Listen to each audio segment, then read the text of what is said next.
తెలంగాణ రాష్ట్రంలో అనేక డిపార్ట్మెంట్లు ఉన్నాయి. వ్యవసాయ శాఖ మంత్రి, జౌళి శాఖ మంత్రి, మత్స్య శాఖ మంత్రి, ఆ తర్వాత యానిమల్ హస్బెండరీ ఆ శాఖకు ఉన్నాడు, ఆ తర్వాత రెవెన్యూ ఉన్నాడు, ఎక్సైజ్ ఉన్నాడు, విద్య ఉన్నాడు, వైద్యం ఉన్నాడు. ఈ మంత్రులందరూ ఉన్నారు కదా. ఈ శాఖలలో జరిగినటువంటి కథా కార్ఖానా, ఈ దొంగ ప్రభుత్వాలు చెప్పేటువంటి లెక్కలు వాస్తవాలేంటి అనేటి లెక్కలతోనే మాట్లాడుకుందాం. ఈ నా లెక్కలు కాదు, కంట్రోలర్ అండ్ ఆడిటర్ జనరల్ చేసినటువంటి లెక్కలతోనే మీ ముందుకు వస్తా ఉన్నా. దయచేసి వీలైతే తీన్మార్ మల్లన్న చెప్పేది అరే కరెక్ట్రా ఒక 10 మందికి చేరవేస్తా అనేటువంటి ఆలోచన మీలో ఉంటే దయచేసి ఈ లెక్కలన్నీ మన జాతులవి మనకు సంబంధించినవి మీరు భావిస్తే దీన్ని షేర్ చేయండి. కేవలం మీ వాట్సాప్ గ్రూప్లలో, మీ ఫేస్బుక్లో, మీ ట్విట్టర్లో మీరు షేర్ చేయాల్సిందిగా మీ అందరినీ రిక్వెస్ట్ చేస్తా ఉన్నా. మీరు కేవలం షేరే, మీరు ఏదో గడ్డలు దవ్వుకొచ్చి ఈ ఉద్యమంలో పాల్గొని కేవలం షేర్ చేసి మీ వాళ్ళకి చెప్పండి. కావాలి ఇక్కడ ఏం జరిగిందనేది లెక్కలు చెప్తా ఉన్నా. గత 10 ఏళ్లలో 2014 నుంచి 2023-24 సంవత్సరాల వరకు ఆ డాటా మొత్తం కాగ్ రిపోర్ట్లు అన్నీ తీసిన తర్వాత వ్యవసాయం తెలంగాణ రాష్ట్రంలో చాలా అత్యంత కీలకమైనటువంటిది. దాదాపుగా 76% మంది ప్రజలు ఈ వ్యవసాయం ఆధారిత కుటుంబాలుగా బతుకుతూ ఉన్నారు, వ్యవసాయ అనుబంధ కుటుంబాలుగా బతుకుతూ ఉన్నారు తెలంగాణలో. సో ఇటువంటి మేజర్గా అత్యంత ప్రాధాన్యత కలిగినటువంటి శాఖ వ్యవసాయ శాఖ. ఈ శాఖని ఈ కేసీఆర్, రేవంత్ రెడ్డి ఎట్లా భ్రష్టు పట్టించారు అనేటువంటి లెక్కలు ఒకసారి చూద్దాం. వ్యవసాయం సహకార శాఖకు 2014 నుంచి 2024 వరకు పెట్టినటువంటి బడ్జెట్లు మొత్తం వ్యవసాయ శాఖకు ఎంత ఖర్చు పెట్టిరంటే ఇప్పటి వరకు 88,289 కోట్ల 95 లక్షల రూపాయలు ఖర్చు పెట్టారు. ఇందులో ఏది ఖర్చు పెట్టాలని నిర్ణయించారు, బడ్జెట్ కేటాయించి అందులో చేసిన ఖర్చు ఎంత అంటే 60,933 కోట్లు చేసిరు. వ్యవసాయదారుల సొమ్మే. ఎవరైతే రైతులు ఉన్నారో వ్యవసాయదారులారా, సోదరులారా, మీ తల్లిదండ్రులు ఎవరైనా వ్యవసాయదారులు ఉంటే చెప్పండి. ఓన్లీ వ్యవసాయదారుల సొమ్మే 27,356 కోట్లు మిగిలించుకురు. 27,356 కోట్లు. ఈ 10 ఏళ్లలో ఈ దొంగల ముఠ, ఈ రేవంత్ రెడ్డి, ఈ కేసీఆర్, ఈయన ఉన్నాడుగా కిషన్ రెడ్డి, ఈ దొంగల ముఠ, ఈ రెడ్లు వెలమలు కలిసి వ్యవసాయదారుల సొమ్ము 27,356.06 కోట్ల రూపాయలు మిగిల్చుకున్నారు. ఇక దీన్ని ఎవడు కాదనలేడు, ఎవడు ఇది తప్పని కూడా చెప్పలేదు, ఎందుకంటే వాళ్ళ లెక్కలే ఇవన్నీ. ఇది వ్యవసాయ శాఖలో. ఇది మొత్తం బడ్జెట్లో వ్యవసాయ శాఖలో కేటాయించింది గింత. 31% నిధులు దారిమల్లిన వ్యవసాయ శాఖ నిధులు, రైతాంగం నిధులు. మరి రైతు సోదరులారా, ఇప్పుడు ఓటేయమంటారు, మీకు ఊర్లో ఉంటే, పొలాలు ఉంటే మీ కొడుకులు ఓటేయమంటారు కదా, మీ నాయనకు రావాల్సినటువంటి డబ్బు ఎటు దారి మళ్ళింది? మరి దీని మీద కదా చర్చ జరగాలి, ఓటు. ఇక రెండోది, వెనుకబడిన తరగతుల సంక్షేమానికి సంబంధించినటువంటి డాటా ఒకసారి చూద్దాం. వెనుకబడిన తరగతులు అంటే తెలంగాణ రాష్ట్రంలో వెనుకబడిన తరగతులను రాస్తాం కాదు, బిగ్ క్లాస్. వీళ్ళు తెలంగాణ జనాభాలో 162% మంది ఉన్నారు. 162% ఉన్నటువంటి వెనుకబడిన తరగతులకు కొండంత ప్రజలుంటే గోరంత బడ్జెట్ పెట్టి మొత్తం ఈ 10 ఏళ్ల కాలంలో 27,185 కోట్ల రూపాయలు 27,185 కోట్ల రూపాయలు బీసీల సంక్షేమం కోసం అని పెట్టి అందులో 16,943 కోట్లు ఖర్చు చేసి 10,241 కోట్లు 10,241 కోట్ల రూపాయల బీసీల సొమ్మును, బీసీ ఓటర్ మహాశైలారా, మన బీసీల సొమ్మును 10,241 కోట్ల రూపాయలను దారి మళ్లించి తిన్న దారి దోపిడి దొంగలు రేవంత్ రెడ్డి, కేసీఆర్, కిషన్ రెడ్డి. వీళ్ళ ఏలుబడే కదా ఇది. 10,241 కోట్ల రూపాయల బీసీల సొమ్ము దోచుక తిన్న బందిపోటు దొంగల ముఠ ఈ కాంగ్రెస్, బీజేపీ, బీఆర్ఎస్. ఇందులో 38% నిధులను దారి మళ్లించారు. 38% నిధులు. ఇక పౌర సరఫరాలు మీకు ఎరికే, రేషన్ కార్డులు, కొత్త కంట్రోల్ బియ్యము, ఈ రేషన్ బియ్యాలకు సంబంధించినటువంటి సరుకులకు సంబంధించినటువంటి ఉన్నాయి కదా కంట్రోల్ షాప్ లెక్కలు చూద్దాం. పౌర సరఫరాల శాఖకు వస్తుంది. 2014 నుంచి 2024 వరకు ఈ కంట్రోల్ దుకాణాల కోసం 11,118 కోట్ల రూపాయలు బడ్జెట్లో కేటాయించారు. 11,118 కోట్ల రూపాయలు బడ్జెట్లో కేటాయించారు వివిధ ఇయర్లలో. అందులో చేసిన ఖర్చు ఎంత అంటే 6,621 కోట్లు. ఓన్లీ కంట్రోల్ బియ్యం పైసలే 4,497 కోట్ల రూపాయలు మింగిర్రు ఈ దొంగలు, కేసీఆర్, రేవంత్ రెడ్డి, బీజేపీ. నేను లెక్కలు మాట్లాడుతూ ఉన్నా, వాళ్ళేమో లాగుల తొండలు ఇడుచుకుంటాము, లేకపోతే ఫోన్ ట్యాపింగ్లో చేస్తాము, కసరగా కెత్తటి దొక్తాం అనేటువంటి డైలాగులు చెప్తా ఉన్నారు కదా. నేను డైలాగులు చెప్పదలుచుకోలేదు, నేను లెక్కలు చెప్తా ఉన్నా.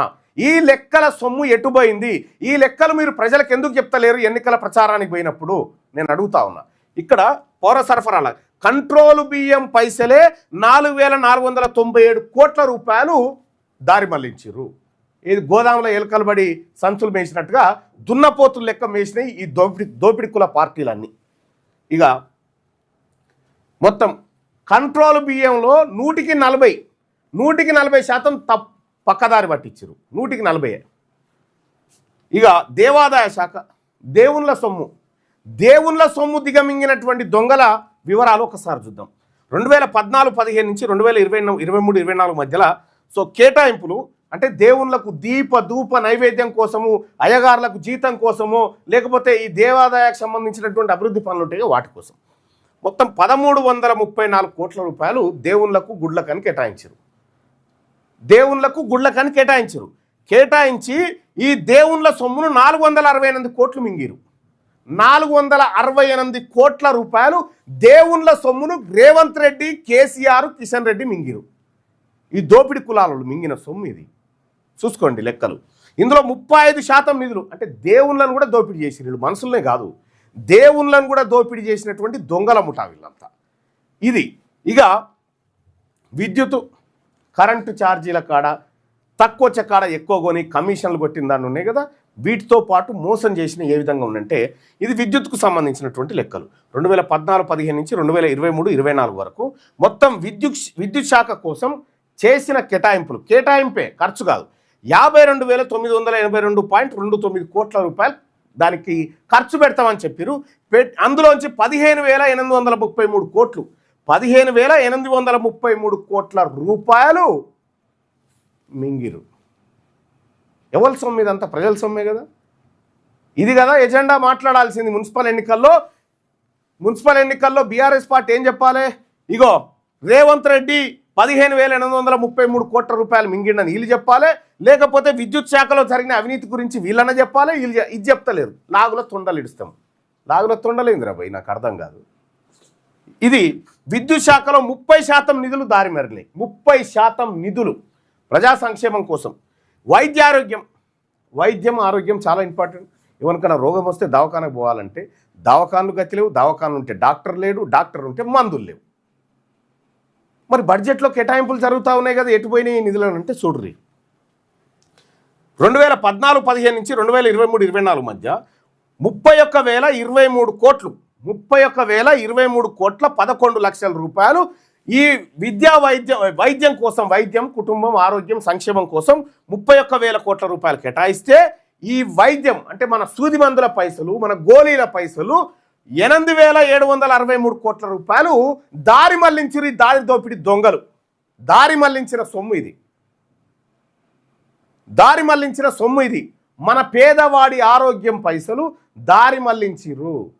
దీంట్లో ఇంకా మీకు విషయం చెప్పన్నా, మన ఆడబిడ్డల శానిటరీ ప్యాడ్స్ పైసలే 40 కోట్లు ఉన్నాయి. ఇందులో 40 కోట్లు ఈ హాస్టళ్లలో, ప్రభుత్వ స్కూళ్ళలో చదువుతున్నటువంటి పిల్లలకు మెచ్యూర్డ్ అయితే శానిటరీ ప్యాడ్స్ కిట్ ఇస్తారు కదా, ఆ కిట్టు పైసలే 40 కోట్ల రూపాయలు కేసీఆర్ తిన్నాడు.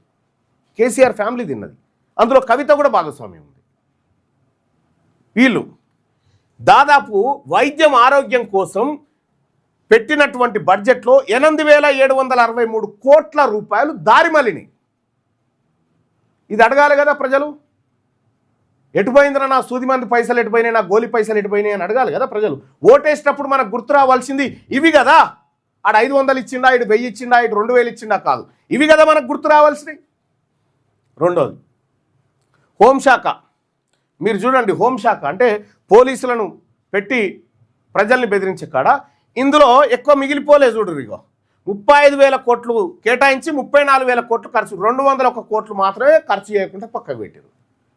దీన్ని పకడ్బందీగా వాడి ప్రజల్ని బెదిరించారు, పోలీస్ శాఖను వాడి. మీరు చూడండి ప్రజలారా, కేటాయించిన బడ్జెట్ దాదాపు పూర్తిగా 99% ఖర్చు చేశారు. ఇందులో గృహ నిర్మాణం, మనకి ఇల్లు కట్టిస్తాం. ఆయనేమో కేసీఆర్ వచ్చేమో గతంలో అల్లుడు వస్తే ఆడబంటాడు, గొర్రెపిల్లుంటే ఆడగట్టేస్తావు, కోడి ఉంటే ఏడగమ్ముకుంటావు, ఇవన్నీ చెప్పిండు కదా. ఆయన ఏమన్నాడు, 125 గజాల స్థలంలో డబుల్ బెడ్రూమ్ ఇల్లు పిల్లలు రోజు కట్టిస్తా, మీకు తాకతుంటే మళ్ళీ మీద కట్టుకోరు. ఇది చెప్పిండా? నేను అడుగుతా ఉన్నా, ఏవి డబుల్ బెడ్రూమ్ ఇల్లు కేసీఆర్? ఏవి రేవంత్ రెడ్డి గారు? ఏవి ఇండ్లేవి? ఇందిరమ్మ ఇండ్ల పేరు మీద కాంగ్రెస్ పార్టీ కార్యకర్తలకు ఇండ్లు ఇచ్చి అసలైన పేదవాళ్ళకి ఇండ్లు అనేటువంటి మీ దుర్మార్గమైన ప్రభుత్వాలు మీ ఇద్దరు లేరా భాగస్వామ్యం? కిషన్ రెడ్డి గారు ఏమైంది? కేంద్రం గ్రాంట్ వస్తుంది కదా దీనికి, ఇది ఇంప్లిమెంట్ కాలేదని ఎందుకు అడగలేదు? పంచక తిన్నారు మీరంతా. పేదవాళ్లకు ఇల్లు కట్టిస్తామని చెప్పి తెలంగాణ రాష్ట్రంలో ఈ దొంగలు చేసిన కథ చూడ్రి. 20,009 కోట్లు కేటాయించారు. 20,009 కోట్లు కేటాయించి 12,868 కోట్లు మింగిరు. ఇలా 20,000 కోట్లు కేటాయించి 12,868 కోట్లు పేదవాడి ఇల్లు డబ్బుల పైసలు ఎత్తుకపోయిన దొంగలు వీళ్ళు. పేదవాడి సొంతింటి కళ నెరవేర్చడం కోసం కేటాయించిన డబ్బులోంచి 12,000 కోట్లు దొంగతనం చేసిన దొంగలు రేవంత్ రెడ్డి, కేసీఆర్, కిషన్ రెడ్డి. ఈ రెడ్లు వెలమలు చేసిన దొంగతనం ఇగో ఇది. గృహ నిర్మాణం కాడ చేసిన దొంగతనం. ఏకంగా 64% నిధులు ఖర్చే చేయలేదు దొంగలు. దారి మళ్లించారు కాళేశ్వరానికి, దీనికి దానికి కనిపెట్టి కమిషన్లు కొట్టారు. ఇక నీటిపారుదల శాఖ మీరు చూడండి. నీటిపారుదల శాఖలో మొత్తం 1,19,052 కోట్లు 1,19,052 కోట్ల రూపాయలు కేటాయించి ఇందులో టెండర్లు మళ్ళా ఇవన్నీ మెగా కృష్ణారెడ్డికో లేకపోతే రామేశ్వరరావుకో లేకపోతే బొల్లేని సీనే కంపెనీకో ఈ కంపెనీలకు దక్కాలి కదా. ఈ కంపెనీలకు దక్కిన 69,101 కోట్ల రూపాయలు ఈ ప్రాజెక్టులు. ఏవిరా మరి నీళ్ళు అంటే లేవు. కంట్రోల్ బియ్యం అని కడుపు కట్టిరు. ఇండ్లు లేనోనికి ఇండ్లు కట్టియలే. పింఛన్ల పైసలు మింగిరు. శానిటరీ ప్యాడ్ల పైసలు మింగి తెచ్చిడ పెడితే నీళ్లు లేవు, నటపీస్ లేవు. భారీ కేటాయింపులు దీనికి కేటాయించారు. ఇక మైనార్టీ సంక్షేమం, ముసల్మాన్ భాయ్యో బయనో ఒక్కసారి చూడండి. మైనార్టీల సంక్షేమానికి సంబంధించినటువంటి లెక్కలు ఒకసారి చూడండి. మైనార్టీల కోసం 2014 నుంచి ఇప్పటి వరకు 10,310 కోట్లు 10,310 కోట్లు కేటాయిస్తే మైనార్టీల సొమ్ము ముస్లింల సొమ్ము, ముస్లిం పేదల సొమ్ము 4,047 కోట్లు తిన్నారు. మీ సొమ్ము 4,047 కోట్లు మీ సొమ్ము తిన్నారు. ఈ మాట మన సొమ్ము తిన్నారని చెప్పి అసదుద్దీన్ ఓవైసీ మీకు చెప్పడు. ఎందుకు? ఆయన బీజేపీతో లోపాయకార ఒప్పందంలో ఉంటాడు. బీజేపీ ఉన్న రోజులే ఆయన ఉంటాడు. ఎక్కడైతే బార్ బార్ ఆతావు కరీంనగర్, బార్ బార్ ఆతావు బార్ బార్ జీతా బీజేపీకో, బీజేపీని గెలిపించడం కోసం తిరుగుతూ ఉంటాడు అసదుద్దీన్ ఓవైసీ. ఎందుకంటే మైనారిటీలు తెలంగాణ రాష్ట్రంలో 50-60 లక్షల జనాభా ఉన్నటువంటి మైనారిటీల సొమ్ము 4,047 కోట్ల రూపాయలు ఈ రెడ్లు వెలమలు అసదుద్దీన్ ఓవైసీ కూడా పంచుకొని తిన్నారు కదా. మరి ఈ సొమ్ము ఎవడియాలి? వాళ్లకు తిన్న దొంగలకు ఎట్లా ఓటేస్తాం? మైనారిటీ సోదరులారా, ఈ దొంగలకు ఎట్లా ఓటేస్తాం? మైనారిటీల సొమ్ము 39% నిధులు మైనారిటీ పేద వర్గాల సొమ్ము దొంగతనంగా తిన్న దోపిడీ వర్గాలు అవి ఇవాళ మీ దగ్గరకు వచ్చి ఓటై మళ్ళీ ఒక అవకాశం మళ్ళా తింటాం, మళ్ళా మోసం చేస్తామని చెప్తా ఉన్నాయి. ఇక పంచాయతీరాజ్ అండ్ గ్రామీణాభివృద్ధి. పంచాయతీరాజ్ అంటే మీ అందరికీ తెలుసు, గ్రామీణ ప్రాంతాల్లో ఉంటాయి. గ్రామీణ పేదలకు నేరుగా అందేటువంటి లబ్ధి కార్యక్రమాలు ఉంటాయి, మౌలిక వసతుల సదుపాయాలు ఉంటాయి. ఇందులో 2014-15 నుంచి 2023-24 వరకు 1,09,505 కోట్లు కేటాయించారు. 1,09,505 కోట్ల 85 లక్షలు కేటాయించి ఈ గ్రామాలలోకి పోవలసినటువంటి డబ్బును 39,000 అంటే దాదాపు 40,000 కోట్లను దారి మళ్లించారు. 40,000 కోట్ల సొమ్ము ఏదైతే ఉందో దాన్ని దారి మళ్లించారు ఈ రేవంత్ రెడ్డి, ఈ కేసీఆర్, ఈ కిషన్ రెడ్డి. వీళ్ళు లాగుల తొండలు ఇడుచుకుంటాం. ఇవి చెప్పుర్రా లెక్కలంటే, లాగుల తొండలు ఇడుచుకుంటాం, నిన్ను పండబెట్టి తొక్తా, నేను చెప్తోని కొడతా, గివా ఈ ప్రజలకు తెలవాల్సిన ఈ లెక్కలు. ఇది ప్రజల సొమ్ము. ఇక్కడ పాఠశాల విద్య మేము స్కూళ్ళను అభివృద్ధి చేస్తా ఉన్నాం. స్కూళ్ళల్లో మీరు ఈ గవర్నమెంట్ స్కూళ్ళల్లో ఎవరు చదివేది? ఎవరు? మన బీసీ పిల్లలు, మన ఎస్సీ, మన ఎస్టీ, మైనార్టీ పిల్లలే కదా ఈ స్కూళ్ళలో, గవర్నమెంట్ స్కూళ్ళలో. ఈ స్కూళ్ళల్లో చదివేటువంటి మన పిల్లల సొమ్ము, మన పిల్లల యూనిఫామ్ సొమ్ము, మన పిల్లల పలక బలపాల సొమ్ము, మన పిల్లల బ్లాక్ బోర్డుల సొమ్ము, చాక్ పీసుల సొమ్ము 5,627 కోట్లు మింగిరు. 5,627 కోట్ల రూపాయలు దారి మళ్లించి మింగిన దొంగల ముఠ కేసీఆర్, కేటీఆర్, హరీష్ రావు, కవిత, రేవంత్ రెడ్డి, కిషన్ రెడ్డి, ఈ ముఠ. ఇది తప్పని చెప్పేటోడు ఎవడని ఉంటే చెప్పమని చూద్దాం. ఇవి తప్పనుంటే చెప్పమని. ఇంకా ఆర్థిక శాఖలో 81,000 కోట్లు కేటాయించి 44,000 కోట్ల రూపాయలు దారి మళ్లించారు ఆర్థిక శాఖ. ఎటు పోయినాయి రాబాయి ఈ సొమ్మంతా? మెగా కృష్ణారెడ్డి బొక్కసంలోకి ఎట్లా చేరినాయి ఇవంతా? రేవంత్ రెడ్డి బినామీ కంపెనీలోకి ఎట్లా పోయినాయి ఇవన్నీ? ఎటు పోతున్నాయి సొమ్ము ఇదంతా? మీరు ఒక్కసారి ఈ ఫైనల్ రిపోర్ట్, ఈ డేటా ఆధారంగా తెలంగాణ రాష్ట్ర ప్రభుత్వం సమగ్ర నివేదిక చూస్తే గృహ నిర్మాణం గడిచిన 10 ఏళ్లలో గృహ నిర్మాణానికి 20,000 కోట్లు కేటాయిస్తే 7,141 కోట్లు మాత్రమే ఖర్చు చేసి 64% నిధులు దారి మళ్లించిండ్రు. ఇప్పటిదాకా నేను చెప్పినటువంటి లెక్కలు ఇవి. ఇంకా కొన్ని శాఖలు కూడా ఉన్నాయి. ఆర్థిక శాఖ లెక్కలు ఇవి. పురపాలక పట్టణాభివృద్ధి శాఖ, పట్టణ ఓటర్ మహాశైలారా, పట్టణాలలో మీకోసం ఖర్చు పెడతామని పెట్టినటువంటి బడ్జెట్ లెక్కలు చూడండి. 2014-15 నుంచి 2023-24 వరకు 44,997 కోట్లు, 44,997 కోట్లు పట్టణాలలో ఖర్చు చేస్తామని ఈ దొంగ కాంగ్రెస్, ఈ దొంగ బీఆర్ఎస్, దొంగ బీజేపీ నాయకులు హిందూ ముస్లిం అని డైలాగులు కొడతా ఉన్నారు కదా. అరే హిందూ ముస్లింలు కాదురా, హౌలేగాలారా, పెట్టిన బడ్జెట్ ఎందుకు ఖర్చు పెట్టలేదురా? ఇక్కడ చేసిన ఖర్చు, మిగిల్చిన నిధులు, పట్టణాలు అంటే పట్టణాలలో ఉన్నటువంటి పేద వర్గాల సొమ్ము 18,556 కోట్లు మింగిన దొంగలు మీకు ఇది ఇస్తాం, మీకు ఇల్లు ఇస్తాం, మీరు మళ్ళా మా కోటేయండి అని చెప్తా ఉన్నారు. మీకు ఏది ఇయ్యరా నాయన? మీయే ఎత్తుకపోయి తినే దొంగల ముఠ ఇదంతా. రోడ్లు, భవనాలు, ఓడరేవులు, ఇందులో 17,000 కోట్ల రూపాయలు దారి మళ్లించారు. 17,000 కోట్ల రూపాయలు దొంగతనం ఒక రకంగా చెప్పాలంటే. ఎటుపోయింది ఇన్ని వేల కోట్ల సొమ్ము? ఎవరి బొక్కసాలల్లోకి నిండినాయి? ఎట్లా వస్తున్నాయి వీళ్ళకు పెద్ద పెద్ద బంగ్లాలు? ఎట్లా వస్తున్నాయి వీళ్ళకు ఫామ్ హౌస్లు? ఎట్లా వస్తున్నాయి వీళ్ళకు విదేశీ పెట్టుబడులు?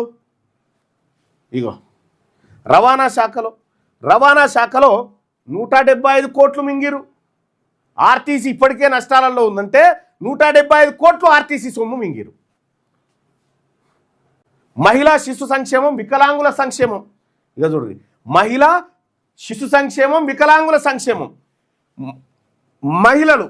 మహిళల సొమ్ము, వికలాంగుల సొమ్ము, పచ్చి బాలింతల సొమ్ము 4,576 కోట్లు తిన్నారు. పచ్చి బాలింతల సొమ్ము 4,576 కోట్ల రూపాయలు ఈ కేసీఆర్, రేవంత్ రెడ్డి, కిషన్ రెడ్డి, ఈ రెడ్లు వెలమలు పంచుకొని తిన్న సొమ్ము. ఇది తప్ప ఏమన్నా? ఇది కాదా? అంగన్వాడీలు, వికలాంగుల కోసం కేటాయించిన నిధుల్లో 36% నిధులు దారి మళ్ళీ 36%. పరిశ్రమలు, వాణిజ్యం కేటాయించిన బడ్జెట్లు చూడండి. పరిశ్రమలు, వాణిజ్యం కోసం చిన్న పరిశ్రమలు పెట్టిస్తాం, పేదవాళ్ళతో కంపెనీలు పెట్టిస్తాం, మహిళా సంఘాలకు ప్రత్యేక వార్డులు ఏర్పాటు చేసి కంపెనీలు ఏర్పాటు చేస్తాం, వాళ్ళ ద్వారా ఇది చేస్తాం అది చేస్తాం లొటపీసాన్ని ముచ్చట్లు చెప్పిరా. 8,855 కోట్లు దానికి కేటాయించారు.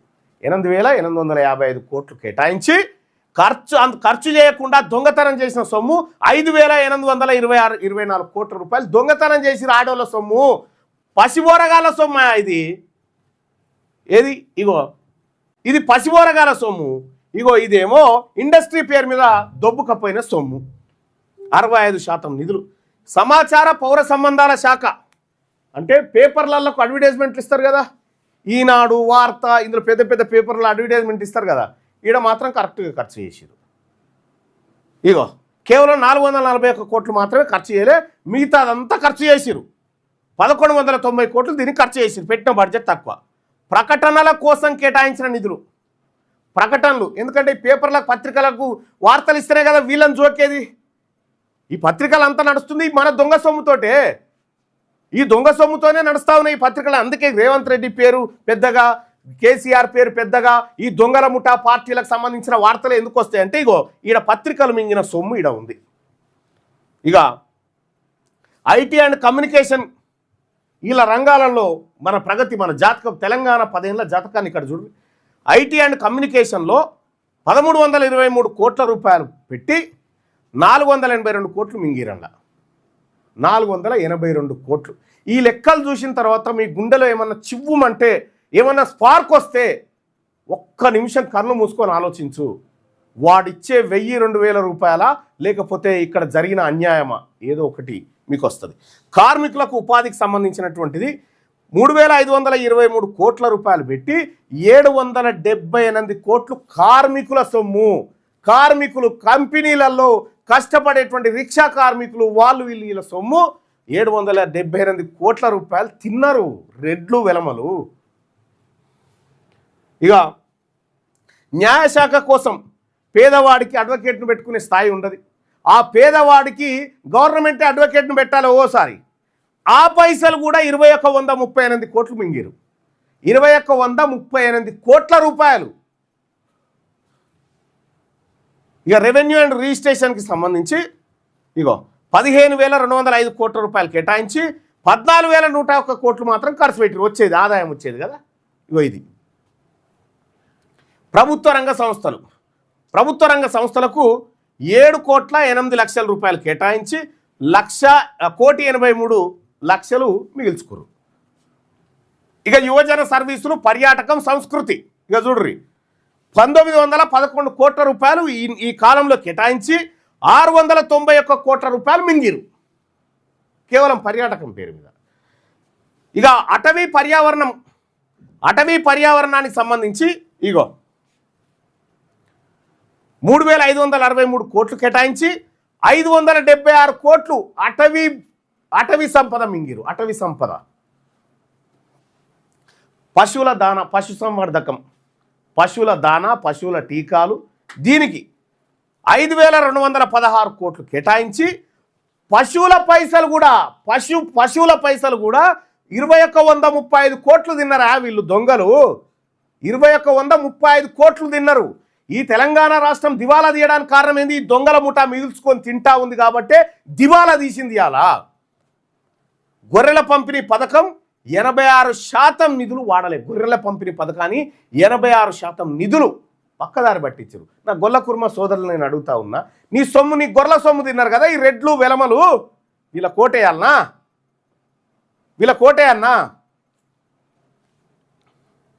ఇక ఇవన్నీ లెక్కలు, ఆర్థిక సంవత్సరం కేటాయించిన బడ్జెట్లు, ఎక్స్పెండిచర్, మిగులు నిధులు, శాసనసభకి ఎంత కేటాయించారు. అత్యంత పేలవమైన పనితీరు వచ్చేసి గృహ నిర్మాణం సర్వనాశనం అయిపోయింది, సాంఘిక సంక్షేమం సర్వనాశనం అయిపోయింది, పరిశ్రమలు, వాణిజ్యం సర్వనాశనం అయిపోయింది, పురపాలక శాఖ సర్వనాశనం, మైనారిటీ సంక్షేమం సర్వనాశనం, నీటిపారుదల సర్వనాశనం, రోడ్లు, భవనాలు సర్వనాశనం. ఇక హోంశాఖ, ఆ తర్వాత ఆర్థిక శాఖ, పాఠశాల, విద్య, ఈ గీడ జర్రంత, అవి కూడా పూర్తిగా జర్రంత పెట్టిరు.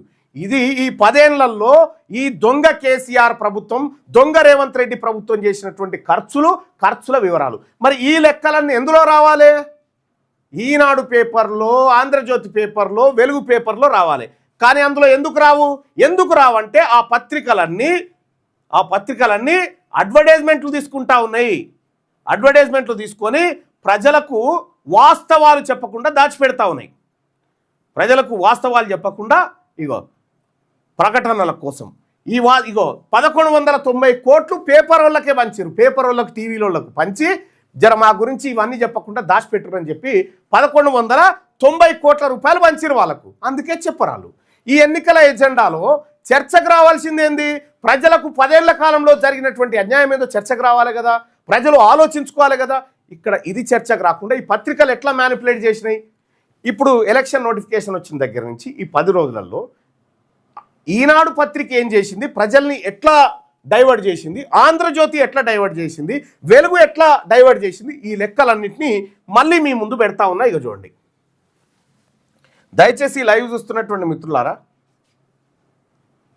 మిత్రులారా ఇది షేర్ చేయండి. అసలు ఇక్కడ ఉన్న డబ్బు ఎత్తుకొని పోతావరంటే అందులో ఈ చిన్న అంశాలు మీరు దయచేసి ఆలోచన కాదు. ఒక్కసారి ఈ ప్రభుత్వం మెడలు వంచితే, ఈ ప్రభుత్వం దిగిపోతే, బీసీల ప్రభుత్వం వస్తే ఈ సమస్యలన్నీ పోతాయి. ఇక్కడ చూడండి, ఈ 10 రోజులైందిగా. ఫిబ్రవరి 1 నుంచి మీకేమో ప్రతిరోజు సుదర్శన్ చెప్పేటోడు కదా ఏమని, ఈరోజు పత్రిక రాశి ఫలాలు ఎట్లున్నాయి, పత్రికలకు ఏం రాసినాయి అనేది 10 రోజుల పత్రిక. 10 రోజుల్లో ఈనాడు పత్రిక ఏం రాసింది, ఆంధ్రజ్యోతి ఏం రాసింది, ప్రజల్ని మిస్గైడ్ చేసిందా, ఏం చేసింది, ఈ ఎన్నికల సమయంలో ఈ పత్రికల పాత్ర ఎట్లా ఉందనేది మీ ముందు తీసుకొస్తున్నాను. ఇది ఈనాడు దినపత్రిక. ఈనాడు దినపత్రికను చూసుకుంటే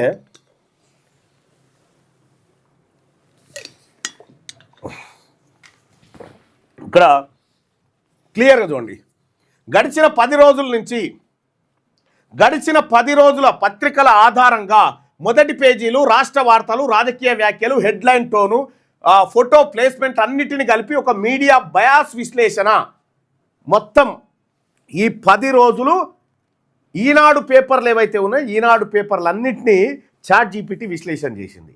ఈ 10 రోజులు ప్రజల్ని ఎట్లా డైవర్ట్ చేసింది, ఏ పార్టీ కొమ్ము కాసింది, ఏ పార్టీ దిక్కు వార్తలు ఫేవర్ చేసింది, ఎవరిని ఇబ్బంది పెట్టింది అనేది లెక్క మొత్తం అంచనా. ఇగో ఆధారం ఏంటంటే 1వ తారీఖు నుంచి 10 ఫిబ్రవరి వరకు 2026 మధ్య ప్రచురిత ఈనాడు ఏమేమి తీసుకున్నాం ఇందులో 1వ తారీఖు నుంచి 10వ తారీఖు దాకా అంటే ఇవాళ దాకా ఈనాడు దినపత్రికలో వచ్చినటువంటి అన్ని వార్తలు, అన్ని పేపర్లను తీసుకుంటే కొన్ని అడిగినాం. ఒకటి ఏంది, ఏ పార్టీకి కొమ్ము కాసింది ఈనాడు దినపత్రిక ఈ 10 రోజులంటే సూటిగా చెప్పాలంటే కాంగ్రెస్ పార్టీకి కొమ్ము కాసింది. ఇక్కడ ChatGPT చెప్తా ఉంది. ప్రభుత్వ కార్యక్రమాలు, సీఎం మంత్రుల ప్రకటనలు పాజిటివ్ ఫ్రేమ్లో చూపించిందట. మున్సిపల్ ఎన్నికల కవరేజ్లో అభివృద్ధి, సంక్షేమం, పాలన కొనసాగింపు అనే న్యారేటివ్, కాంగ్రెస్పై తీవ్రమైన విమర్శలు దాదాపుగా లేవు. అంటే ఈనాడు దినపత్రిక ఈ 10 రోజులు కాంగ్రెస్ పార్టీకి, రేవంత్ రెడ్డికి జోకింది. ఇక రెండో పాయింట్ ఏం అడిగినాం, మరి ఈనాడు దినపత్రిక ఓన్లీ కాంగ్రెస్ పార్టీని జోకింది, మరి బీఆర్ఎస్కు, బీజేపీకి, ఇతర పార్టీలకు ఎంత స్పేస్ ఇచ్చినాయి, ఎన్ని వార్తలు కవర్ చేసినాయి అనేది తీసుకుంటే పార్టీ బీఆర్ఎస్కు మన ఫస్ట్దే తీసుకుందాం. బీఆర్ఎస్కు 27% కవరేజ్ ఇచ్చింది 10 రోజులలో. 27% ఎట్లిచ్చింది? బీఆర్ఎస్ను విమర్శిస్తూ ఇచ్చింది. కాంగ్రెస్కి ఎట్లాంటిది ఇచ్చింది? 42% స్పేస్ ఇచ్చింది. అనుకూలంగా కాంగ్రెస్ పార్టీకి అనుకూలంగా. బీజేపీకి 15% ఇచ్చింది, న్యూట్రల్గా, సాఫ్ట్గా ఆయన అన్నారు, ఈయన పేర్కొన్నారు. ఇక ఇతర పార్టీలకు సంబంధించి 8 నుంచి 10% మధ్యలో ఇచ్చింది, తక్కువ ప్రాధాన్యం ఇతర పార్టీలకు. ఇక ఈనాడు దృష్టిలో కాంగ్రెస్, బీజేపీ, బీఆర్ఎస్ ఈ 3 పార్టీల దగ్గర అధికారం ఉండే కదా, వీళ్ళు మాత్రమే అడ్వర్టైజ్మెంట్లు ఇస్తారని వీళ్ళ మాటనే రాసుకొచ్చింది. ఇది ప్రత్యక్ష ప్రచారం కాదు, కానీ ప్రభుత్వానికి అనుకూల మీడియా టోన్ స్పష్టంగా కనిపిస్తుంది. ఈనాడు దినపత్రిక 10 రోజుల అనాలిసిస్ గమనిక. బీఆర్ఎస్ వార్తలు ఎక్కువగా అప్పుడు ఇప్పుడు పోలికలతో, బీజేపీకి మున్సిపల్ స్థాయిలో లోతైన కవరేజ్ లేదు, చిన్న పార్టీల పేరు ప్రస్తావన వరకు మాత్రమే ఉంది. ఇది ఈనాడు దినపత్రికలో కొంత భాగం. ఇక ఇదే ఈనాడులో రెండో భాగం, ఇంకా కొన్ని ప్రశ్నలు ఉన్నాయి. మూడో ప్రశ్న చూసుకుందాం. ప్రజలను ఏ దిశగా తీసుకెళ్లే ప్రయత్నం చేసింది? ఈ మున్సిపల్ ఎన్నికల్లో ప్రజల్ని ఏ దిశగా తీసుకుపోవాలనుకుంది? అంటే ప్రజల వైపు, ప్రజలకు ఏం చెప్పాలి, ఏ పార్టీ కోటేయమని చెప్తా ఉంది పరోక్షంగా. అంటే ఈనాడు ఈ 10 రోజుల్లో నిర్మించిన నేరేటివ్ ఏంటంటే కొత్త ప్రభుత్వం, స్థిరత్వం, మున్సిపాలిటీలో అభివృద్ధి కొనసాగింపు, ఓటరుకు అధికార పార్టీనే సేఫ్. ఓటర్కి ఏం చెప్తుందంటే కాంగ్రెసే సేఫ్ మీకు అని చెప్పే ప్రయత్నం, భావన కలిగించే ప్రయత్నం చేసిందట ఈనాడు దినపత్రిక. ఇక 4, ప్రతిపక్ష పాత్రలో ఉందా లేక ప్రజలను మిస్గైడ్ చేసిందంటే నిజాయితీగా చూస్తే బలమైన ప్రతిపక్ష పాత్రలో ఈనాడు లేదు. ప్రభుత్వ వాదనలకు ఎక్కువ ప్రాధాన్యం ఇచ్చింది. మున్సిపల్ స్థాయి సమస్యలు, డ్రైనేజీ, పన్నులు, అవుట్సోర్సింగ్ కార్మికులపైన లోతు లేదు.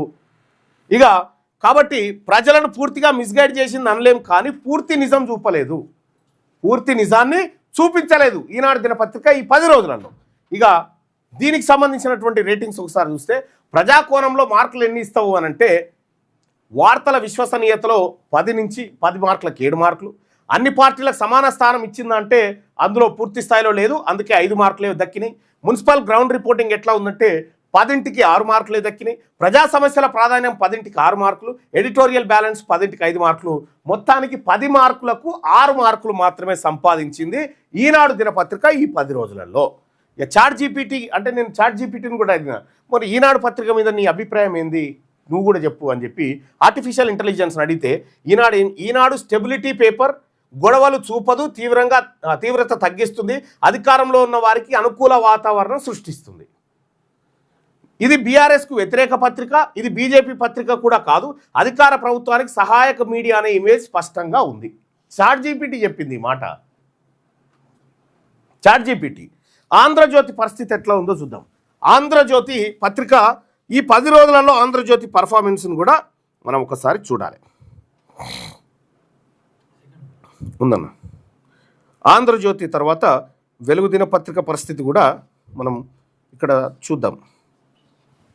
రైట్, ఇది ఆంధ్రజ్యోతి దినపత్రికకు సంబంధించి సేమ్ 10 రోజుల పేపర్ ఆంధ్రజ్యోతికి ఇచ్చి చాట్‌జీపీటీని మొత్తం విశ్లేషణ అడిగితే అదేం చెప్పిందంటే ఏ పార్టీ కొమ్ము కాసిందంటే స్పష్టమైనది బీఆర్ఎస్కు కొమ్ము కాసిందట.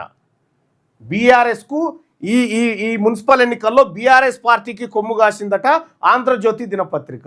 బీఆర్ఎస్ పార్టీకి మున్సిపల్ ఎన్నికల కవరేజ్లో ప్రభుత్వ వైఫల్యాలు ఎక్కువగా కాంగ్రెస్ నిర్ణయాలపై అనుమానాలు వ్యక్తం చేసిందట. బీఆర్ఎస్ కాలం పాలనపై పోలికలు చేసిందట. అప్పట్లో బాగుండే కేసీఆర్ ఉన్నప్పుడు ఇప్పుడు బాగలేదని ఈ రకంగా, అంటే ఈ మున్సిపల్ ఎన్నికల్లో నాకు తెలిసి బీఆర్ఎస్ దగ్గర కొంత డబ్బు తీసుకొని ఉంటుంది, ఎందుకంటే దాని మీదనే నడుస్తూ ఉంటుంది. ఇది ప్రత్యక్ష ప్రచారం కాదు, కానీ ఎడిటోరియల్ టోన్ ద్వారా బీఆర్ఎస్కు అనుకూల వాతావరణం క్రియేట్ చేసిందట. బీఆర్ఎస్కు అనుకూల వాతావరణం క్రియేట్ చేసే ప్రయత్నం ఈనాడేమో కాంగ్రెస్కి అనుకూలంగా వాతావరణం క్రియేట్ చేసింది, ఆంధ్రజ్యోతి ఏమో బీఆర్ఎస్కి అనుకూలంగా.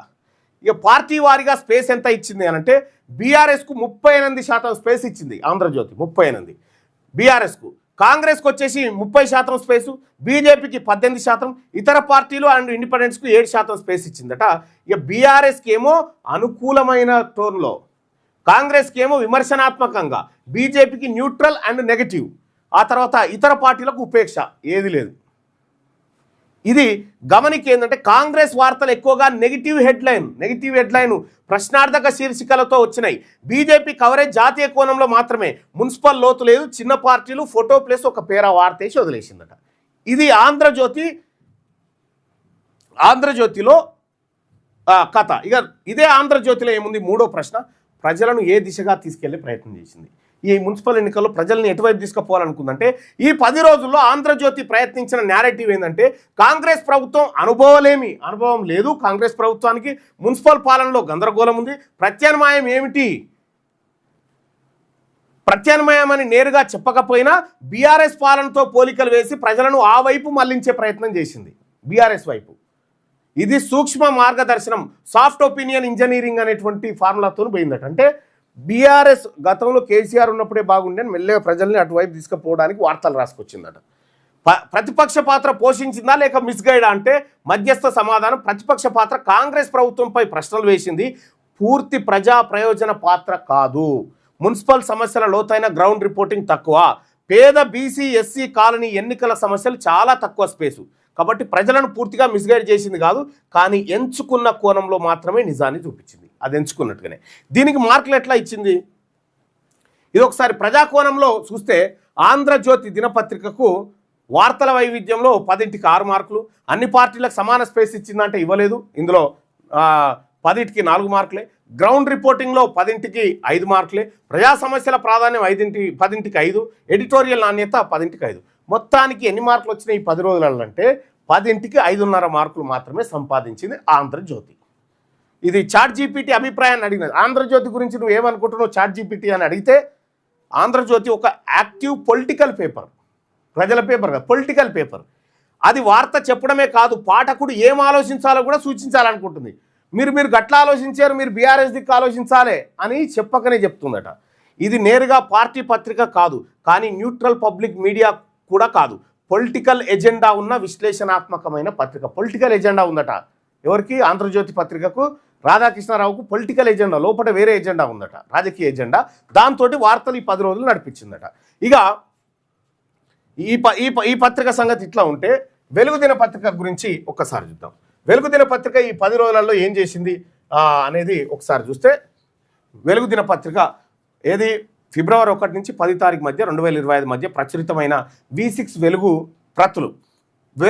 వెలుగు V6 వెలుగు ఏ పార్టీకి కొమ్ము కాసిందని అడిగితే ఈ 10 రోజులల్లో స్పష్టమైన దిశ, ప్రతిపక్ష స్వరం, యాంటీ ఎస్టాబ్లిష్మెంట్, అంటే ఏ ఒక్క పార్టీకి ప్రచార పత్రికలా కాదు, కానీ అధికారంలో ఉన్న కాంగ్రెస్పై ఎక్కువగా ప్రశ్నలు వేసింది.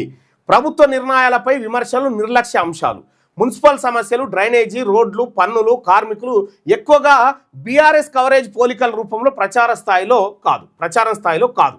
కానీ పార్టీల వారీగా స్పేస్ ఎట్లిచ్చింది ఈ పత్రిక అంటే బీఆర్ఎస్ పార్టీకి 30% స్పేసు, కాంగ్రెస్కు 34%, బీజేపీకి 15% స్పేస్ ఇచ్చింది. ఇక బీఆర్ఎస్కు న్యూట్రల్ అండ్ స్టాఫ్, కాంగ్రెస్ పైన విమర్శనాత్మకం, ఇతర పార్టీలు బీజేపీ ఇండిపెండెన్స్కి సంబంధించి గ్రౌండ్ ఫోకస్ చేసింది అంతే. గమనిక ఏంటంటే కాంగ్రెస్ వార్తలు ఎక్కువగా ఫెయిల్యూర్, డిమాండ్, నిర్లక్ష్యం కోరంలో, బీఆర్ఎస్కి అప్పుడు ఇప్పుడు పోలికలు కానీ ఓవర్ ప్రమోషన్ లేదు. చిన్న పార్టీలు స్థానిక అభ్యర్థులకు ఈనాడు, ఆంధ్రజ్యోతితో పోలిస్తే ఎక్కువ స్పేస్ ఇచ్చిందట. ఇది వెలుగు దినపత్రిక మొదటి విశ్లేషణ అయితే. ఇక మూడో ప్రశ్న చూద్దాం. వెలుగు దినపత్రిక మీద వేస్తే ప్రజలను ఏ దిశగా తీసుకెళ్లే ప్రయత్నం చేసింది. V6 వెలుగు ఈ 10 రోజుల్లో నిర్మించిన నేరేటివ్ ఏంటంటే పార్టీ ఎవరిదైనా సరే మున్సిపాలిటీలో పని జరగడం లేదు, ప్రజల సమస్యలు పట్టించుకోవడం లేదు అనే కోణంలో తీసుకుపోయింది. ఓటరును ఏ పార్టీ వైపు మళ్లించడం కన్నా అసంతృప్తి, ప్రశ్నించే మనస్తత్వం వైపు తీసుకెళ్లే ప్రయత్నం చేస్తూ ఉంది వెలుగు దినపత్రిక. ప్రతిపక్ష పాత్రలో ఉందా లేక ప్రజలను మిస్గైడ్ చేసిందా అని అడిగితే సూటిగా చెప్పాలంటే ప్రతిపక్ష పాత్ర స్పష్టంగా ఉంది. V6 వెలుగుకి గ్రౌండ్ సమస్యలు, స్థానిక గొంతులు కనిపిస్తాయి. పూర్తి పాలసీ డెప్త్ లేదు, అది టీవీ, టాబ్లెట్ స్టైల్లో పరిమితి. ఇక ప్రజలను మిస్గైడ్ చేసింది కాదు, కానీ ఎమోషనల్ యాంగిల్ ఎక్కువ, డాటా తక్కువ. ఇది వెలుగు దినపత్రికకు సంబంధించినటువంటి లెక్క. సో ఇది కాకుండా ఇంకా నేను చెప్తా ఉన్నా, పత్రికలకు యాడ్స్ తీసుకుంటున్నాయి కాబట్టి ఈ పత్రికలు ఏ పార్టీల చుట్టూ తిరుగుతూ ఉన్నాయి.